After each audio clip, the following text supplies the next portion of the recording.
Okay, so here we go. I'm going to trim it a little bit more because it's all kind of wonky. Trim it ahead of time because I need to hit to the sides, get that continuous platform kind of going here. Brushing to create an angular effect. You can also do a bevel with a pressure flaker. You can bevel it. To move the edge this way, you can bevel with a pressure flaker, which is going to be more effective in the long term if you have time to use a pressure flaker to do this. But expedient strategy is to use the abrader to brush and to create that kind of a beveled effect. To create that beveled effect. And it's not all perfect. Some of it's rounded. Some of it's too pointy. That's too pointy. It's a little bit too rounded, but I can live with it. The good thing about indirect percussion is it allows you to get in there in areas that are small. Okay? All right, here we go.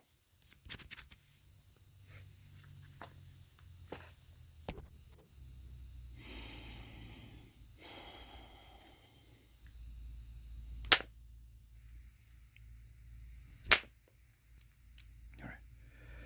I tried to catch that flake.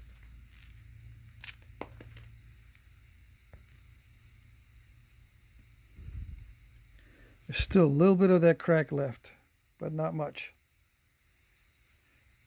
Like I said, I was going to hit that to that side.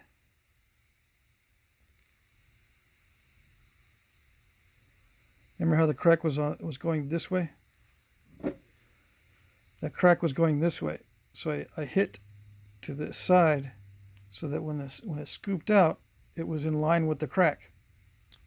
It ran along the side of it, but there's still a little bit of the crack left. See that right there?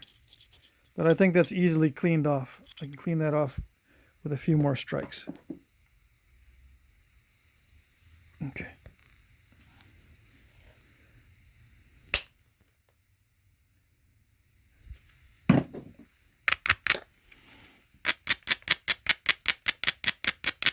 Now I spent a lot of time on that crack because if you have very little material, you need to be able to work with stuff like that and work around the cracks. That's what it means by working around it. You're not really avoiding it. You are dealing with it in a strategic manner. The wording work around it or work with it is a little bit misleading. But that's what they mean. If you've got inferior material, working around the defects, working with the defects, that's what that means. Okay. And yeah, it matters, especially with delicate material like dacite. All right.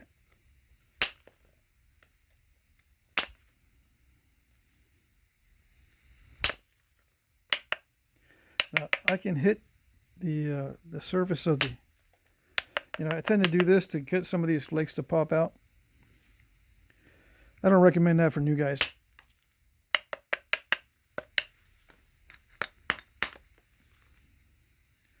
And you got to be careful with delicate materials like dacite and obsidian when striking the middle little steps like that.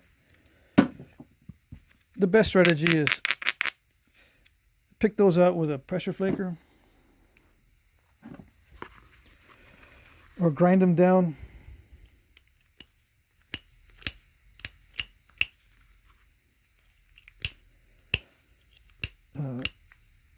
Yeah, I said grind them down. You can use a Dremel tool or grinding wheel, or even your abrader. You can just sit there and abrade the whole thing. As long as you can flake over that later, it's going to look pretty bad if you can't. That sort of thing. If you strike it with the indirect percussion striker, it's risky, especially on delicate materials. All right. So here we go. again, I'm going to attack the thick spots first. So this is a thick spot here. There's a thick spot on the end. And then I'll go for cosmetic flaking in the middle. So thinning down the ends first as part of an overall strategy and how to be efficient as far as conservation of material.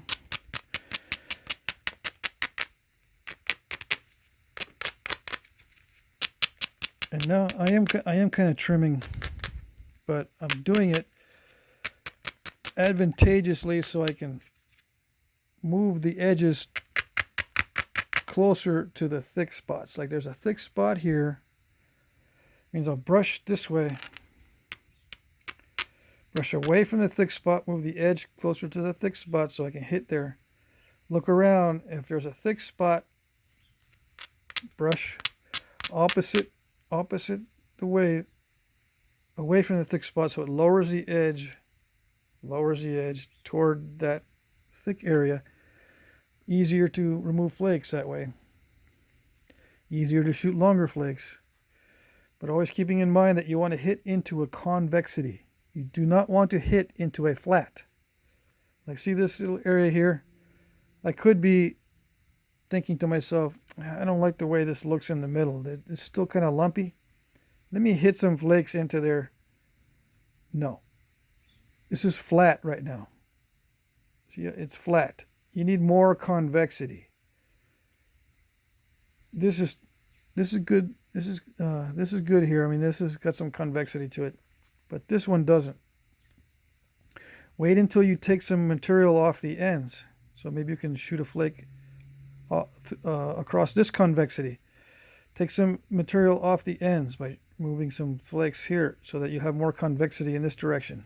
You know, shoot some flakes up to that area, not quite, so that it'll be convex. So when you do the cosmetic skinning, you're skinning across a across a convex surface so that those flakes will travel. All right. Do not hit into a flat area. I saw a lot of striking into flat areas in the video. Okay.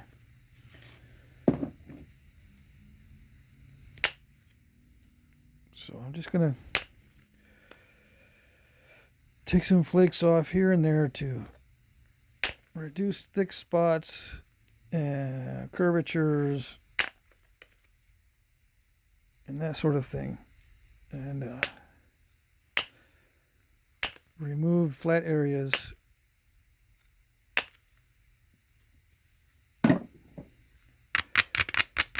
By chipping partially into them.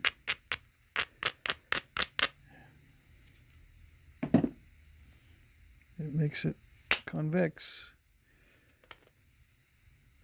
Taking some shots at the thick spots. Let's see. I got some interference with the debitage.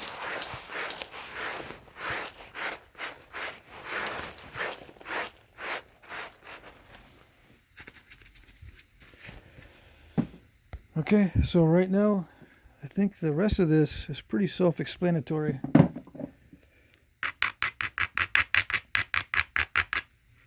I need to hurry up here.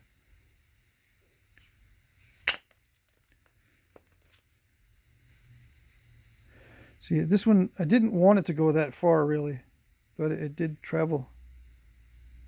But it's okay. If you only do a little ways, it makes it more convex. If it goes a long ways and then starts to dive in, it makes it flat. I don't want it to be flat in the middle. I'm going to do a cosmetic flake or 2 or 3 across that area. I want it to be convex.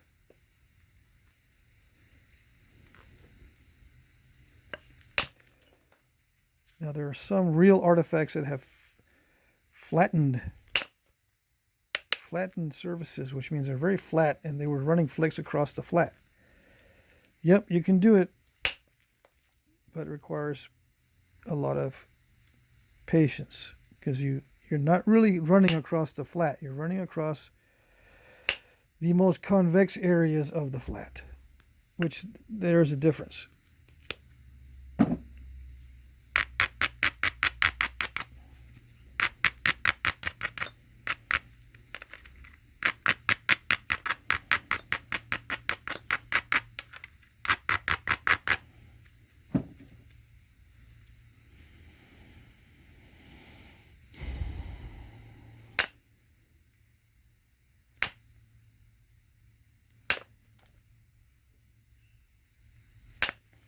This piece of dacite is pretty good.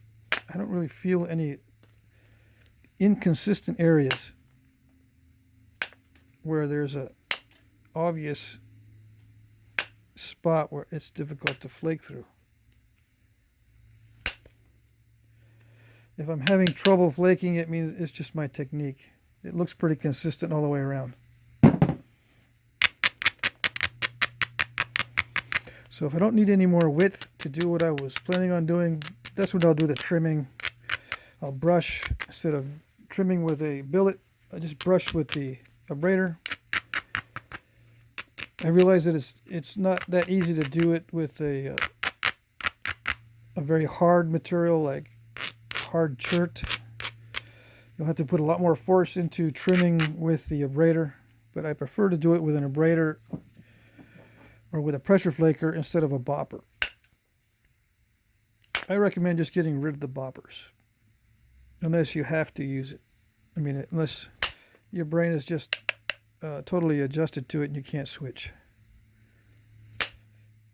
Yeah, if you just can't switch away from using boppers, just stay with it, doesn't matter. But I recommend not using them.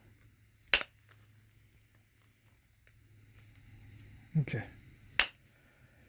Why is that? Because you lose a lot of material with them. They just eat right through the material.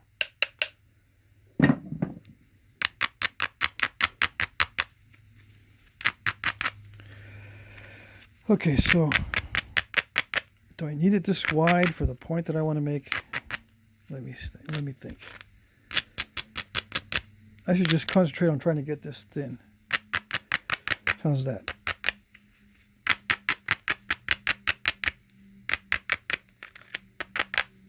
I don't have my calipers, so I can't do the width to thickness ratio. Unfortunately, let's see. Wait.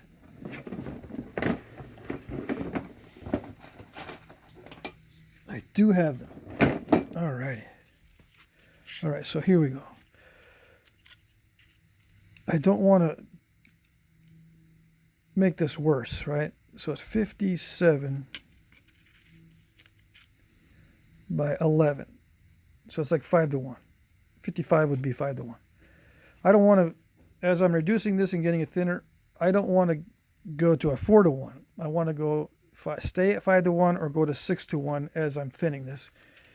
You know what I'm saying? So from this stage, this is a good stage to just cache it somewhere. I'll thin this down later because right now I've got good convexity all the way around. The ends are thinner than the middle. Every surface is convex.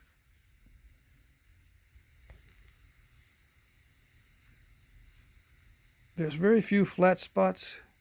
There is some lumpy areas, but that's not too bad. I can even take those off with pressure. It's a lump there, of course, but I can get that with a thinning flake.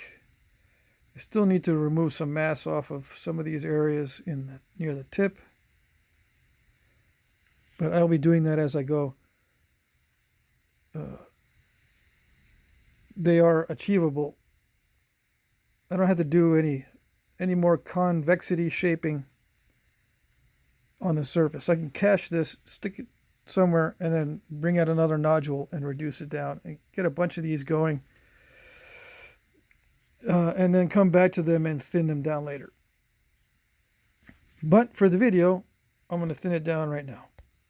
So, the real ones, just as a side note, the real ones, when they cache them like this, you don't see a lot of abrading on the edges.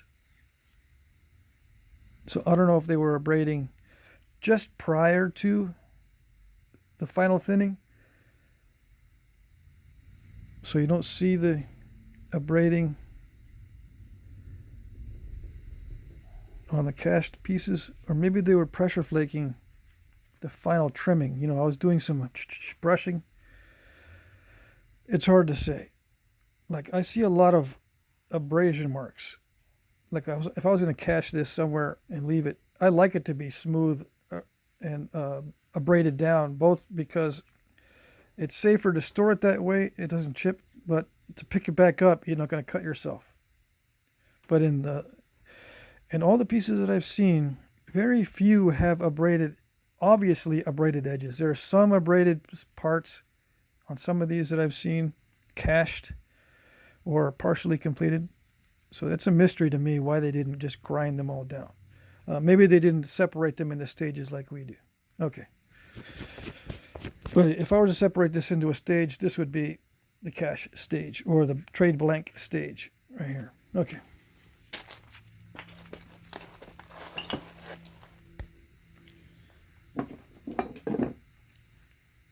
I still got that piece of hornstone slab. I'm going to nap this pretty soon.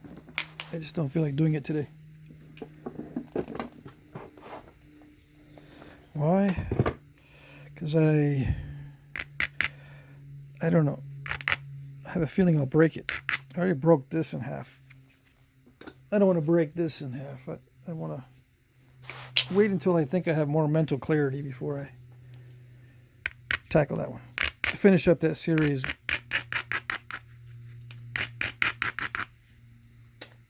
And for those of you just tuning in, the series I'm talking about are the series where I'm making these. All right, these are all from one hornstone slab that I broke into 3 pieces. Okay, this is the last one in this series, and I'm going to match them all up. I'm going to trim this one down to match this one, or whichever. If this one comes out even more narrow, I'll trim these down to match this one. And the reason why I'm doing that is because, in my view, when the ancient knappers made these things, they made them in sets, not just one at a time. They were not just one-offs. And you didn't make a Snyder's and then a dovetail and then a hell gap and then something else. They were all the same stuff. They were all the same point. Nowadays, as modern knappers, we'll go from Clovis to Toya to Desert Side Notch to big old Adina blades, or maybe Etleys or something like that.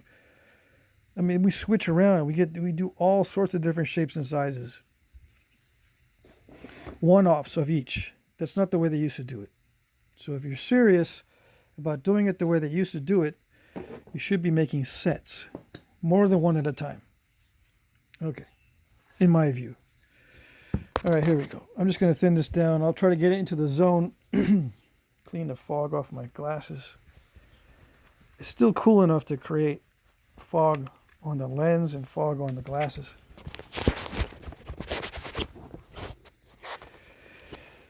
All right, let's see. I'm not going to narrate too much. I'm already getting tired of the narration. So many of you are not able to thin at this stage.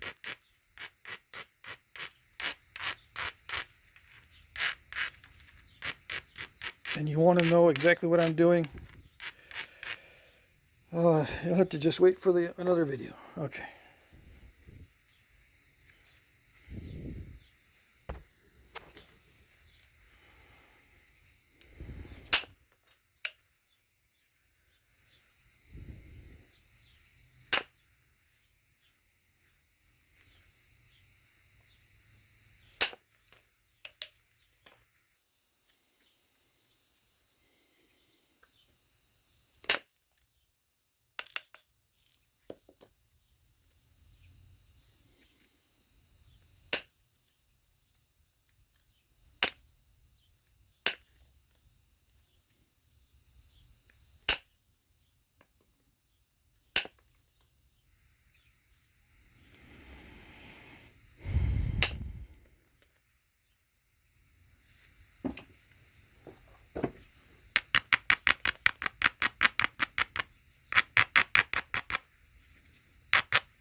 Okay, I'm at the 30-minute mark. I'm just going to stop there, see if I made any progress.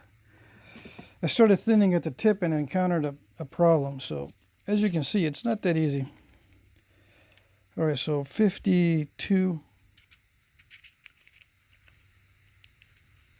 by 7. 52 by 7. All right, so it's better than 5:1. 7 times 5, 35. Wait, see, this is 7. 52. So 49 would be 7:1. So it's pretty good. Now, as far as the surface goes, it's not that great. I'll get into how to thin it later when I'm in a more awake, alert state. I'm a little tired, I guess. It's my excuse anyway. Anyway, there you go. Hopefully that will help. That will help somebody. All right.